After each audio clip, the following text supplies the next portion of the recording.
Welcome to GA325. This is week 4, and we are in lecture 4 for the corporate campaigns class. Throughout the design project, from beginning to the end, the format, page dimensions in which all elements should be proportioned is considered. Format is the proportions of a page and elements on the page. Magazines tend to be 8.5 by 11, which is, the standard paper size when you're in school and you're printing Word documents and such. And that's with a portrait orientation, so more of the vertical format. Again, that's mostly the standard size. However, different types of magazines like ESPN magazine or Rolling Stone magazine, they have a bigger format and such. This is due to the tradition of printing costs and the need for easy display. Not all magazines come in this size. Most are portrait due to the ease of reading and flipping between pages and holding it and reading two-page spreads. But some are larger in size to accommodate those large size photography and or other large elements of content. As you can kind of see, we have annual reports and magazines together. There's also the 11 by 17 landscape orientation, which is divided in half down the spine.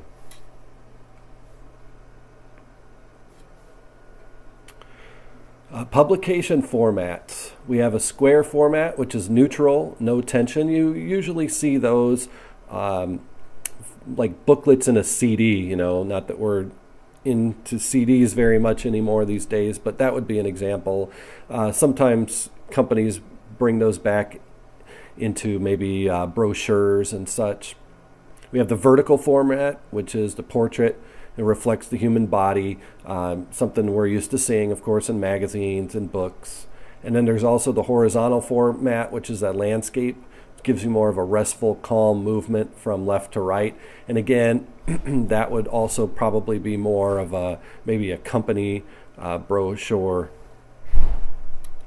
So large-scale publications may be necessary to display more of a dramatic message, and a small, elegant-sized format may be perfect for an art gallery or newsletter, but some formats will change in appearance when folded for functional purposes. A brochure must look attractive and easy to scan when folding long and narrow and open in a rectangular landscape form.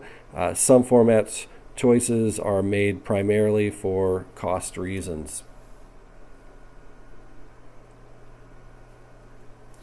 Formats to consider. Brochures, direct mailings, and newspapers are folded to fit display racks and for mailing. These types of publications should work visually when open and closed, and formats may be chosen for economical reasons. So, for example, just being inexpensive or just for the direct mail size for postage and stuff. Format structure, structuring framework of a layout of several pages consistently can help unify a publication.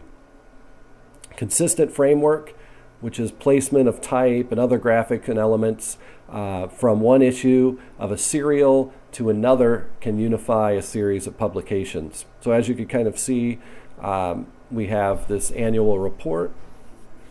All the pages within it kind of have that consistent look too, right? Where they have the similar types of blue rectangular shape that's placed on the bottom half of each page. Notice the font doesn't change. It's all, that same big, thick sans serif font at the very top to give you the, the title of each page. But, the content changes from page to page, but it's got a similar overall look. And this is also true, for instance, if you have multiple types of, other publications, brochures that you want to kind of keep in the same brand that are kind of similar.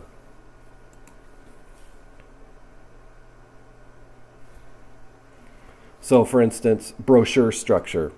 In a series of brochures, an overall message can be developed, and each brochure can deal with a subcategory. This can be reflected in the design series using color progression, repeating and varying imagery, fonts, and layout and techniques. So as you can see with this one, we have a photo here of, looks like a bank or a credit union or so, right? So they might have all these different options, which it looks like they do. We have deposit accounts, IRA accounts, truth and savings, loans, membership services, member conduct policy, all of these things. They have a brochure on each one.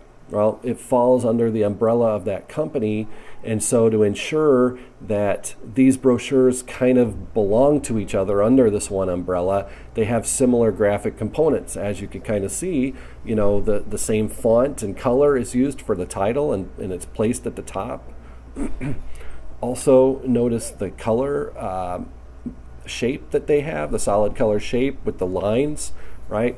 The color changes just to let you know that each brochure is for a different, part of their company, but it's all the exact same in terms of, position and layout and such, to make sure that it's consistent.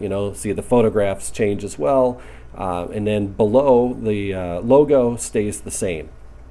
So having that consistency helps people understand that these are connected. And that's what you want to go for when you're doing some sort of serial type of design. Okay, so goals for a literature series. The graphic designer should have a visual logic in place when working on a series of publications, just like we saw in the previous slide. This should produce a unified, consistent look throughout the series, which assures no one brochure or newsletter looks out of place. They all kind of look connected in a sense. These should be elements of the design that will allow for more publications to be developed in the future. If they ever need to add on to it, they have that kind of same template type of layout that they're going to use, so they can continue on and adding to it. So it conveys the feeling of the series within the cost limitations. It makes sure no one part of the series looks out of place, and allows for flexibility and variations in the design if the series expands. Layout differences. Newspaper graphic organization is based on a quick change. They have to reproduce these every day and sometimes multiple times in a day. Since articles may have to be shifted to different locations rapidly, depending on what they want to highlight, and as we know, news changes by the second, typefaces and sizes are kept simple, so column widths are uniform and inform the important that is basic. Newsletters and magazines have more time allowed for their design, so they can be more focused on visual appeal and less rigid in structure. They have a little bit more, if a magazine comes out once a month, you have plenty of time to kind of play around with the layouts, be a little bit more creative, and just overall come up with a really eye-catching type of design. Consistency should still be reflected in these types of publications. Annual reports may change dramatically in structure and visual element from year to year. However, during the time or during that 1 year, of course, everything stays the same, like we just looked at through the pages there. This also can be changed because of changes within the company's visual identity. If they get a new logo or make some sort of modification to their overall brand. Annual reports should still reflect unity in their layout structure throughout the literature system, of course.